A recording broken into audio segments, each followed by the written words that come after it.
We're gonna continue the design by creating a mask. So first of all, let's disable the topology collection here. We don't need it anymore. And we can now look from the front, enable X-ray, and look at the mask we are gonna create. And we can start right away by adding a plane again. So Shift A, Mesh, Plane. And let's press G and Z to move this up in the place. And now tab in, press R, X. So we are rotating on the X-axis and 90 degrees, something like this. And we'll now need to scale this to match the mask proportions. So scale this down until we touch the top of the mask here, and then select the bottom edge, press G, Z, and move this up like that. And now we can select all, press S and X to scale this on X-axis, something like this. And now we'll create a loop cut in the middle by pressing Ctrl R, clicking here and releasing with the right mouse button. And now we can just delete this left face, so 3 for face select, X, and delete faces. And now we'll add a mirror modifier, so go to the modifier tab, add modifier, add mirror. And again, don't forget clipping, so we have those vertices nicely merged in the middle of the mirror object. And now we'll try to match the shape of the mask a little bit better. We can disable the head dummy in the viewport here by clicking the eye icon, so we can better see the underlying reference. And now we'll do some additional cuts to give the mask more topology, more geometry, so Ctrl R and cut in the middle here. And now we are going to do some more cuts here, so Ctrl R and increase the number of cuts with the mouse wheel to 2, confirm and release with the right mouse button. We want them to stay in place. And now we'll just match the width of the mask, so go to the vertex select by pressing 1, select all of these vertices and move them like this. So we are matching the mask here on the side. Now select the rest of these 3, move it like this, and here it's a little bit more of a slope like that, and the last one, press G and X and move it in place like this. So this is our basic geometry for the mask. And now we'll need one more cut in the top here, so Ctrl R, make a cut and just release. So we are just adding more geometry, and you will see why in a second. If we go to the side view by pressing 3, you can see that the mask is bent. So press A to select all, press G then Y, and move it in place like this. And we are matching the back side of the mask. And we can now just move these vertices to match the curvature here. So G then Y, select these, G then Y as well. And we can see that maybe this last one needs to go a little bit forward like this. Let's now select all again by pressing A, and now press E and extrude like this. We can go more, and now press R to rotate this in place like that. So we have the mask a little bit wider on the top and a little bit narrow in the bottom. Now we can look from the front and add one more cut. Let's press Ctrl R, cut here, and let's cut at the nose width right there. And we can see right now that we need to match these edges with the nose here. So go to the edge select by pressing 2, alt click here to select this loop and press G twice to move this up a little bit. Now back to the vertex select with 1, select these 2, press G then X and move this a little bit more inside. So we have a shape like this. Okay, now we can rotate this a little bit. We can toggle the X-ray again. And let's go to the face select by pressing 3, select this bottom face where the nose starts, and Control click the top face to select this loop. Now let's go to the side view by pressing 3, and we'll press Alt E and extrude faces along normals and extrude this out like this. And of course we'll need to adjust this, so let's toggle the X-ray again by holding Z, go to the vertex select by pressing 1, and let's adjust the position of these vertices so they better match the reference here, like that.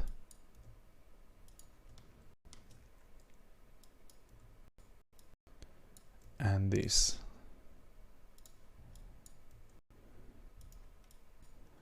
We can go a little bit wider here.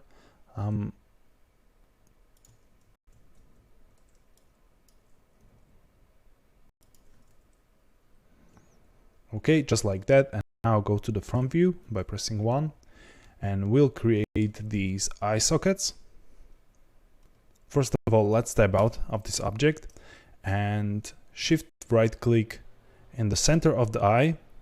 And now we'll create the cylinder to cut out that hole using a boolean, and you might have used booleans before, and we are going to use that bool tool add-on that I mentioned in the introductory setup chapter. So first of all, let's press Shift A, go to the mesh and add a cylinder.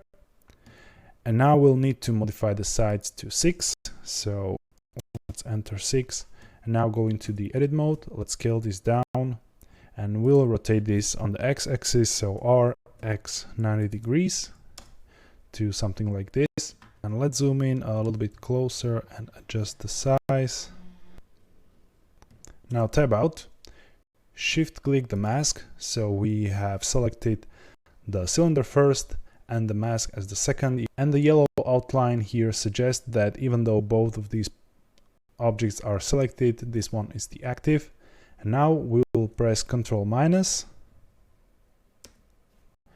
to create that cut. And if we inspect this, let me toggle the X-ray, you can see that the add-on set up the cylinder in a way that only the bounds of the object is visible, and it wouldn't be visible in the renders. So this is just a dummy object that serves as a cutout object for the Boolean modifier, which you can see when you click the mask. You can see that there's Boolean added, and we can now click this little arrow to move the Boolean modifier over the mirror, and that will create this Boolean cut on both sides. Most of the time when I'm using Boolean modifier, I use it because of the non-destructive nature of that kind of modeling, where you can just select the object and move it around to adjust on the fly. But in this particular case, I want to apply this modifier. But first, let's fix this in a way that the bottom of the cylinder doesn't go over this cut. So we can do this both ways. We can either move the eye up, or we can move this cut a little bit down. So I will prefer to move this a little bit down. So select the mask, tab in, press 2 for the edge select, alt click the loop, and just move this a little bit down like this, and we can adjust the width here, so G and X here. Okay, that works for me, and maybe we can now select the Boolean object and move this a little bit up. We don't need to be so perfect according to the reference. And now let's just select the mask and apply the Boolean modifier. So now we can delete this Boolean object, press X, delete, and let's inspect our model. So I will toggle the X-ray again. And as I said before, most of the time when I use Booleans, I use them for their non-destructive workflow, but right here they served as a great help to actually carve out something and to create our own topology. And the topology that Boolean creates isn't perfect in any way, but we will fix this in a second. We can now press Ctrl-R to create a new cut here. So press Ctrl-R and do a cut, but I will rotate this a little bit so you better see what's going on. Let's press Ctrl-R, and you can see the cut is interrupted where the eye is, and that's because the Boolean created a bunch of n-gons there, and the loop cut doesn't know where to continue with the cut, so the loop ends there because it goes only through quads. And this is perfect for us right now. This is exactly what we want. So just confirm this cut and right click to release at its location. And for the purpose of using the subdivision modifier later, we'll need to clean this up a little bit. So we have a clean topology with quads, and that will be very easy to do here. Just select this vertex here and shift click this vertex and press J. Be careful, do not connect them with F as you're used to, because that wouldn't cut the n-gon in half, but you need to use the J key to join these vertices. And now if you press 3 to face select, you can see we created new faces here. So let's go back to the vertex select by pressing 1, select these two vertices, press J to join, these two down here, J to join, these two, and the last two here, press J to join. And you can see there are some excess edges that were created with the Boolean modifier. So press 2 and we can just select this edge and press Ctrl X to dissolve. Or if you press X, you can see you can dissolve edges there, but Ctrl X is a faster way to do that. And now we have quads everywhere, and this is ready to use with the subdivision surface modifier. And I think we can adjust this a little bit. So press 3 for face select, select this face, press Ctrl plus to expand the selection there, look from the front and move it a little bit up and to the side so it better connects here. Now let's toggle again the X-ray view, and we'll need to create these dents in the mask, and here at the bottom as well with the teeth or something that's there. But before we do that, because they are not symmetric, so we'll need to apply the modifier, we'll need some new cuts there. So press Ctrl R and do a new cut up here and down here as well. So Ctrl R and do a new loop cut. And now we can apply this mirror modifier. So tab out, apply this. And now we can do a little bit of a better job of adjusting this according to the reference. So let's tab back in, and as you can see, we have some shape differences here. You can maybe make it more narrow like this. It doesn't have to be symmetrical. So whatever feel like is right. And to actually create these dents, we'll need to move some things around. So let's select these vertices, press G twice and move them in place. And here as well. So G twice and move it there. Let's check the top. Here as well. Let's move them in place. Maybe these two a little bit up. So we are basically setting up for creating these dents here as well. Something like this. And now if we go to the edge select, so press 2 for the edge select, rotate this a little bit, and we can use rib the region, and we can use rib region tool that you can see right here, or simply press V. So I will press V, and now G and X to move this only on the X axis. Release. Let's check from the front. It looks fine.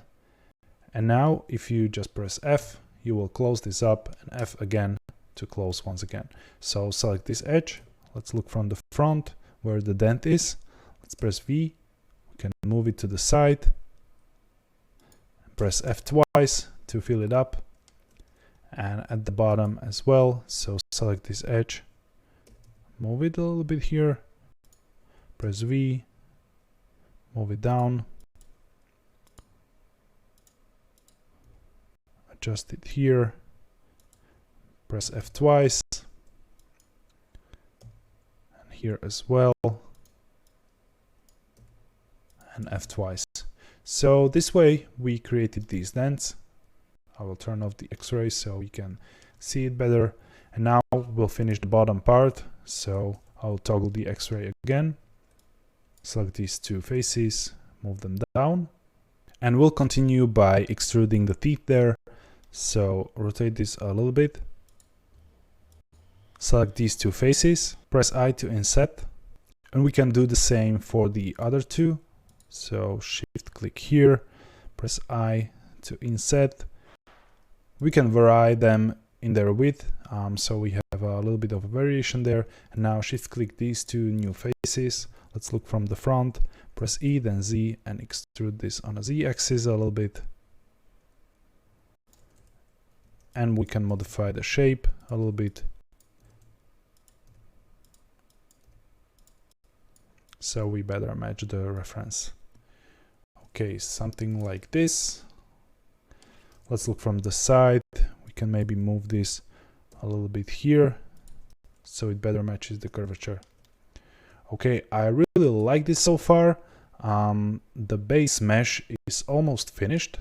Now we'll just clean up our model by selecting all with A and pressing Shift N to consolidate normals in case something went bad. And just as a precaution, we can press M and merge everything by distance. It says remove 0 vertices, so we didn't make any mistakes. Normal looked fine. So this is now a clean model. There's one more step with the mask. We'll need to add a bevel modifier to this to create supporting edges, because later we want the subdivision modifier on the whole model, same as the body has. So we need to make sure that this mask doesn't break when we add a subdivision modifier, and we want these eye sockets to be nice and rounded too, and we need some nice hard surface beveled edges there. So the bevel modifier is a great way to do this procedurally, where we don't need to create these supporting loops ourselves and destroy our mesh. We can do this procedurally by using the modifier. So let's tab out, and now I will add the bevel modifier. So go to modifiers tab, add modifier and bevel. And to better see what's going on, I want to enable wireframe overlay. I have it mapped on a custom key like this.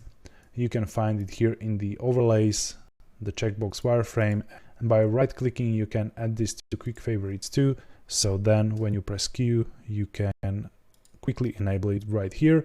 That's a very useful tool to see your topology over the solid object. And now we'll adjust some settings. First of all, we'll need to limit this bevel modifier to angle, because we don't want everything here beveled, as you can see. So check the angle setting. And we'll need to go a little bit higher with the angle, because as you can see here, if we would apply subdivision modifier, there are supporting edges here as well. So these eye sockets will still be hexagonal. So right now, if we go over 60 degrees, and that's because 360 divided by 6 is 60 degrees, as you can see on the eye sockets there. So let's enter 61. You can see our supporting edges here disappeared. There's only one left here around and at the bottom of the socket, which is exactly what we want. And now we'll set this to 2 segments. So I will adjust this to 2, and that will create a sharper corners, a better supporting loops around. So you basically have 1 in the middle and 2 around it.